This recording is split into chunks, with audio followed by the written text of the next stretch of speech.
Hey, everybody. Good morning.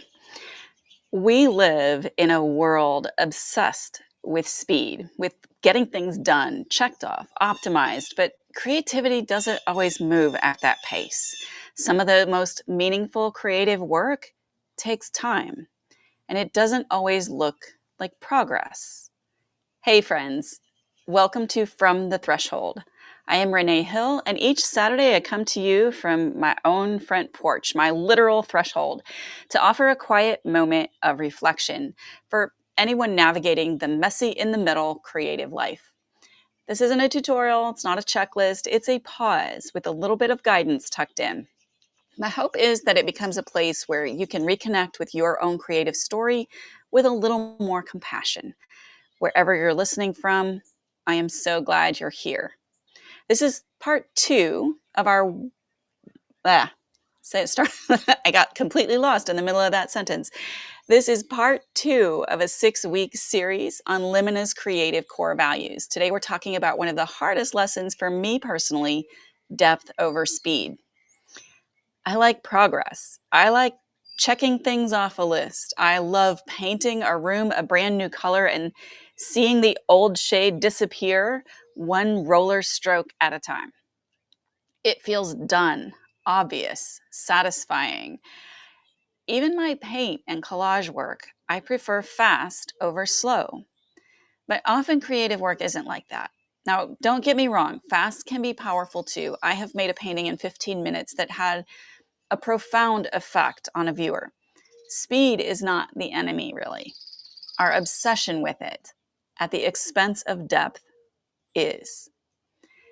Lately, I've been learning this lesson in real time. At the beginning of this year, I returned to writing, not nonfiction, where I'm comfortable, but fiction. I expected it to be slow, and it still caught me off guard.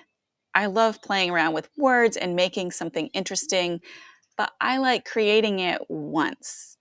Even in the rest of life, I don't like rewalking old territory. I don't like revisiting things. I don't like revising them. I don't like going back over something I've already said or made or decided. I prefer to decide and then just move on. And as I've been working through the first draft of this manuscript and weaving something out of nothing, words that make something come alive that just didn't exist before, I have found myself dreading the thing that I have always dreaded: editing, that tedious return to what I've already made. But in the last week or so, something shifted. I've started looking forward to it, actually looking forward to editing, which for me is a big deal. Not because anything about it has changed or gotten easier, but because I see what editing this manuscript can do for it. Editing is where the depth is going to happen. It's where I'm going to slow down long enough to choose the right word, not just any word. It's where the threads of the story begin to weave together, not because I'm rushing to finish, but because I'm learning to care about the resonance, not just the structure. This is what depth over speed looks like. It's not flashy. It doesn't always feel productive, but it makes the work ring with resonance. As I write the draft, I am recognizing now all the depth and the richness that I am going to be able to add later, when I am not so concerned about just getting the ideas onto the page.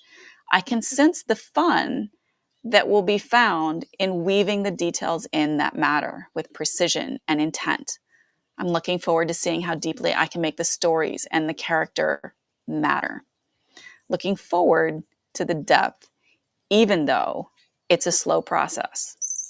I know I'm not the only one who struggles with slow work, with projects that take longer than we thought, with the pressure to post, perform, publish, and move on. It's interesting to me that, hopefully to you, that while I like speed, I am also drawn to depth, to the kind of making, like stitching and quilting, that takes time. Even in those traditionally slow arts, though, we are finding ways to rush. Time-saving tips, shortcuts, speed tools. Now, some of that is practical. I get that. There are real-world deadlines for gifting and completing things, but some of it reflects a deeper belief that faster is always better, that the process matters less than the product. And that is not just me. So many of us, especially in creative spaces, feel the tug between what our practice needs and what the world rewards. Our attention spans are shrinking. The average human now switches tasks every 47 seconds. We scroll fast, skim everything, and rarely stay long enough with anything that doesn't shout. But creativity thrives on the opposite. Deep work, the kind that brings original thought, meaningful insight, and transformative beauty, that requires time, space, and attentiveness. Neuroscience backs this up. When we enter what's often called, well, either when we're working deep work or flow states, our brains activate a unique pattern of focused, sustained activity. This allows for pattern recognition, emotional integration, and insights, the very building blocks of creative problem solving.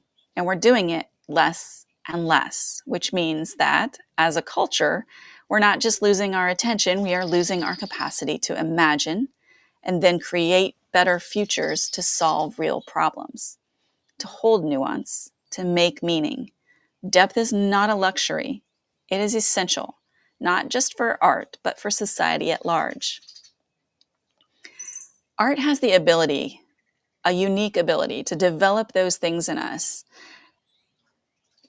that we find in deep work. Art making requires us to solve problems, develop resilience, and it naturally carries nuance and meaning. So, what if slowness is not a detour? What if it's the actual way in? What if your deepest, truest creative work isn't asking you to move faster, but to stay longer? This week, I'm trying to let go of the rush, to let things take the time that they take, to take joy in the small pieces, to savor the intimacy of when I am describing moments, to find satisfaction not in how much I made, how much I accomplished, how far I got, but in how present I was with what I made.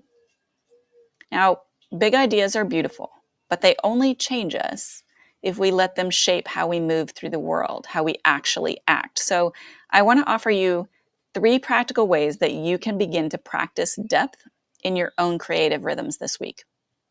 These are not productivity tips. They are small invitations to notice, to stay, to listen longer. They might actually be anti-productivity tips.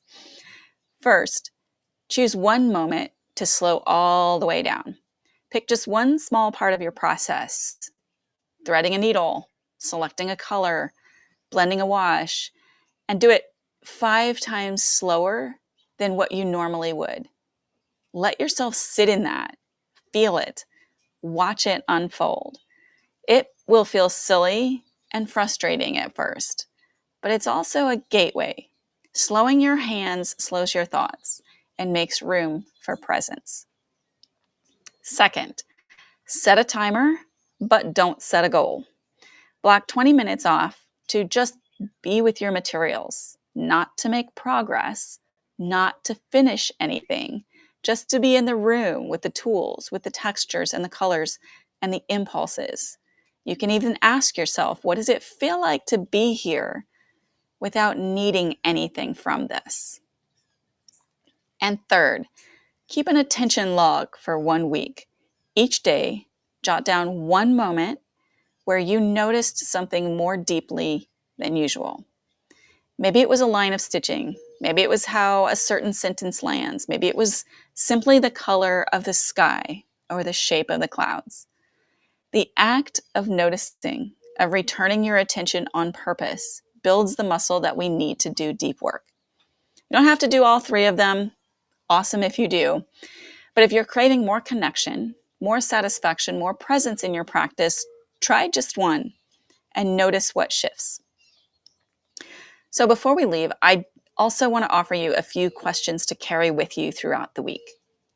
Where is your creativity inviting you to go deeper, even if it's slower? Where is it asking for more presence, even if it offers less output? And what might become possible if you trusted the slow path? If this reflection felt like something that you want more of, you might enjoy the Limina letter, an email I send each Sunday evening with thoughts about the creative life. You can sign up through the link in the description below or at liminacreative.com/letters. And of course, I will be right here again next Saturday on the threshold if you'd like to come on back. I would love to have you. Until then, stay passionately curious.